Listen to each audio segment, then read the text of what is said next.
Hi guys, தளபதியோட 68வது படமான தி code அப்படிங்கிற படத்தோட செகண்ட் லுக் பார்த்தீங்கன்னா அஃபிஷியலான அப்டேட் கிடைச்சிருக்கு. அதை பற்றி தான் இந்த ஒரு வீடியோவில் பார்க்க போகிறோம். அதுக்கு முன்னாடி தளபதி உங்களுக்கு பிடிக்கும் அப்படின்னா இந்த வீடியோக்கு ஒரு லைக் கொடுத்துருங்க. ரொம்ப பிடிக்கும் அப்படின்னா நம்ம சேனலை சப்ஸ்கிரைப் பண்ணிக்கிங்க. வாங்க வீடியோக்குள்ள போகலாம். லியோ படத்துக்கு அப்புறம் நம்ம தளபதி விஜய் அவர்கள் வெங்கட் பிரபுவோட டைரக்ஷனில் 68வது படமான தி கோட் அப்படிங்கிற படத்தில் நடிச்சிட்டு இருக்காரு. இந்த படத்தோட ஃபர்ஸ்ட் லுக் பார்த்தீங்கன்னா நேற்று ஈவினிங் 6 o'clock ரிலீஸ் ஆச்சு. போஸ்டர் ரிலீஸ் ஆகி பார்த்தீங்கன்னா ரசிகர் மத்தியில் ஒரு மிகப்பெரிய எக்ஸைட்மெண்ட்டை ஏற்படுத்துச்சு. அதை தொடர்ந்து இன்னைக்கு ஈவினிங் 6 o'clock பார்த்தீங்கன்னா இந்த படத்தோட செகண்ட் லுக் போஸ்டரை ரிலீஸ் பண்ண போகிறாங்க அப்படிங்கிற ஒரு அஃபிஷியலான அப்டேட்டை படக்குழு கொடுத்துருக்காங்க.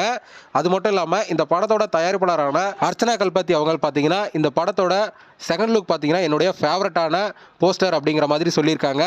ஸோ அந்த ஒரு போஸ்டர் எப்படி இருக்கும் அப்படிங்கிற ஒரு எதிர்பார்ப்பு பார்த்தீங்கன்னா இப்போ ரசிகர் மத்தியில் ஒரு மிகப்பெரிய எதிர்பார்ப்பை ஏற்படுத்தியிருக்குன்னு தான் சொல்லணும். அப்போது செகண்ட் லுக்கில் பார்த்தீங்கன்னா ஒரு சிறப்பான சம்பவம் இருக்கும் போல. ஸோ வெயிட் பண்ணி பார்க்கலாம். ஓகே ஃப்ரெண்ட்ஸ், தளபதியோட 68வது படமான தி கோட் படத்தோட செகண்ட் லுக் போஸ்டருக்காக யாரெல்லாம் வெயிட் பண்ணுறீங்க அப்படிங்கிறத மறக்காமல் கமெண்ட் பண்ணுங்கள். இந்த வீடியோ பிடிச்சிருந்தா லைக் பண்ணுங்கள், ஷேர் பண்ணுங்கள். இது போன்ற தளபதி படங்களோட அப்டேட்களை தெரிந்து கொள்ள நம்ம சேனலை சப்ஸ்கிரைப் பண்ணி சப்போர்ட் பண்ணுங்கள். அடுத்த ஒரு வீடியோவில் பார்க்கலாம்.